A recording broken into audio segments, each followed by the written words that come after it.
গণভোট অধ্যাদেশ ও জুলাই জাতীয় সনদ বাস্তবায়ন আদেশ কেন অবৈধ নয় জানতে চেয়ে রুল জারি করেছেন হাইকোর্ট। এ বিষয়ে দুটি রিট আবেদনের প্রাথমিক শুনানি শেষে বিচারপতি রাজিক আল জলিল ও বিচারপতি আনোয়ারুল ইসলাম শাহিনের দ্বৈত বেঞ্চ এ রুল জারি করেন। আগামী 4 সপ্তাহের মধ্যে সংশ্লিষ্টদের রুলের জবাব দিতে বলা হয়েছে। জুলাই জাতীয় সনদ বাস্তবায়ন আদেশ এবং গণভোট অধ্যাদেশের বৈধতা চ্যালেঞ্জ করে সুপ্রিম কোর্টের আইনজীবী চৌধুরী মোহাম্মদ রেদওয়ান ই খোদা গত 23 ফেব্রুয়ারি একটি রিট করেন। জুলাই জাতীয় সনদ বাস্তবায়ন আদেশ এবং এর আলোকে সংবিধান সংস্কার পরিষদের সদস্যদের শপথের জন্য গত 16 ফেব্রুয়ারি দেয়া চিঠির বৈধতা চ্যালেঞ্জ করে সুপ্রিম কোর্টের আইনজীবী গাজী মোহাম্মদ মাহবুব আলম গত সপ্তাহে আরেকটি রিট করেন। ব্যারিস্টার জ্যোতির্ময় বড়ুয়া সহ অনেক আইনজীবীগণ হিয়ারিং করে। কোর্ট অত্যন্ত ধৈর্য সহকারে শোনেন এবং রাষ্ট্রের সর্বোচ্চ আইন কর্মকর্তা সম্মানিত attorney general, additional attorney general তাদেরকেও হিয়ারিং শোনেন এবং আরো কয়েকজন আমাদের সুপ্রিম কোর্টের আইনজীবী বন্ধু যারা এই মামলায় এই প্রেয়ারের সঙ্গে একমত নন। যদিও প্রথা নাই রুল ইস্যুর আগে কাউকে শোনা, কিন্তু তবু কোর্ট শুনেছে অ্যাজ এ লিবারাল ভিউ এবং আজকে আদেশের জন্য ছিল। আজকে আদেশ হয়েছে, মহামান্য হাইকোর্ট আদেশ দিয়েছে যে রাষ্ট্রপতি কর্তৃক প্রণীত 13/11/2025 জুলাই জাতীয় সনদ সংবিধান সংস্কার বাস্তবায়ন আদেশ কেন অবৈধ হবে না সেই মর্মে 4 সপ্তাহের মধ্যে রুল দিতে বলেছে এবং আরও একটি গণভোট আদেশ, সেই গণভোট অর্ডিন্যান্স যেটা সেটাও কেন অবৈধ হবে না সেই মর্মে রুল জারি করতে বলেছে। অর্থাৎ এর মধ্য দিয়ে জুলাই বাস্তবায়ন সংস্কার আদেশ এবং গণভোট সুপ্রিম কোর্টের বিচারাধীন বিষয় হয়ে গেল। আমরা আশা করি ঈদের পরে কোর্ট খুললে এইটা চূড়ান্ত শুনানি হবে এবং আমাদের মূল গ্রাউন্ড ছিল যে রাষ্ট্রপতি যে অধিকার বলে অর্ডিন্যান্সটা করেছে গণভোটের, সেটা হচ্ছে আমাদের সংবিধানের 93 অনুচ্ছেদে। সেখানে আছে রাষ্ট্রপতি এমন কোনো অর্ডিন্যান্স করতে পারবে না যে বিষয়বস্তু আমাদের সংবিধানে নাই।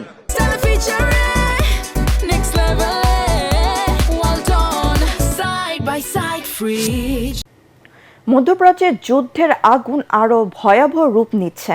সকালে সৌদি আরবের রাজধানী রিয়াদে মার্কিন দূতাবাসে হামলা চালায় ইরান।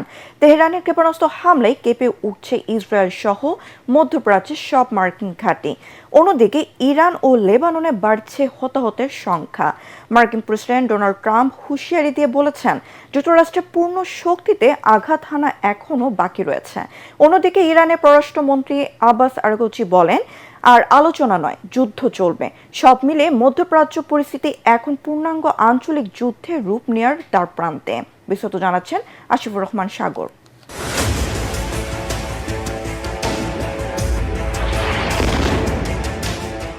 হামলা আর পাল্টা হামলায় মধ্যপ্রাচ্য এখন অগ্নিগর্ভ। আকাশে ক্ষেপণাস্ত্র, মাটিতে ধ্বংসস্তূপ, কূটনীতিতে চরম উত্তেজনা। সব মিলিয়ে পরিস্থিতি দ্রুত নিয়ন্ত্রণের বাইরে চলে যাওয়ার আশঙ্কা তৈরি হয়েছে।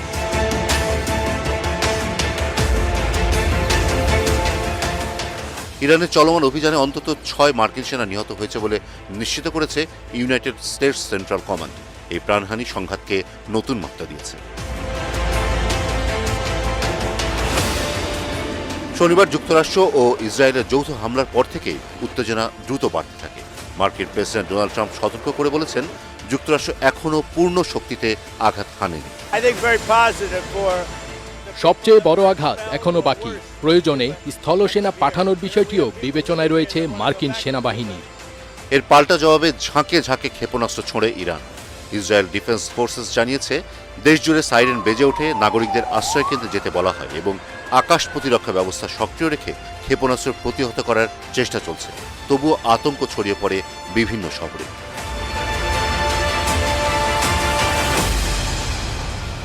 সংঘাতের বিস্তার এখন লেবাননেও। বৈরুতে ফিলিস্তিনি ইসলামিক জিহাদের এক শীর্ষ কমান্ডারকে হত্যার দাবি করেছে ইসরায়েল। একই সময়ে তেহরানে রাষ্ট্রীয় সম্প্রচার মাধ্যম ইসলামিক রিপাবলিক অফ ইরান ব্রডকাস্টিংয়ের সদর দপ্তরে হামলার কথা নিশ্চিত করেছে ইসরায়েলি বাহিনী। সবচেয়ে বড় উদ্বেগ তৈরি হয়েছে জ্বালানি নিরাপত্তা নিয়ে।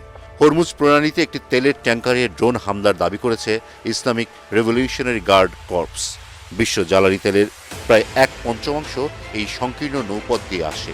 ফলে এই পথ অচল হলে বৈশ্বিক অর্থনীতিতে বড় ধাক্কা লাগতে পারে। ইরানের পররাষ্ট্রমন্ত্রী আব্বাস আরাগুচি অভিযোগ করেছেন, যুক্তরাষ্ট্র আলোচনার সময় হামলা চালিয়েছে, ইরান আর আলোচনায় বসবে না।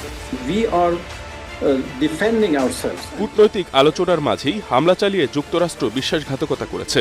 ইরানের হামলার লক্ষ্য কোনো দেশ নয়, বরং যুক্তরাষ্ট্রের সামরিক ঘাঁটি।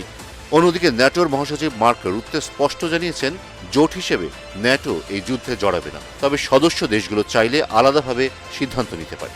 The NATO defense ministers in Brussels. And as I said to the presser at the end, ক্রমাগত ক্ষেপণাস্ত্র হামলা, বাড়তে থাকা প্রাণহানি এবং তেল রুটে অস্থিরতার মধ্যে মধ্যপ্রাচ্য এখন এক অজানা গন্তব্যের দিকে এগোচ্ছে। প্রশ্ন একটাই, এই সংঘাত কি সীমিত থাকবে নাকি রূপ নেবে আরও বিস্তৃত যুদ্ধে?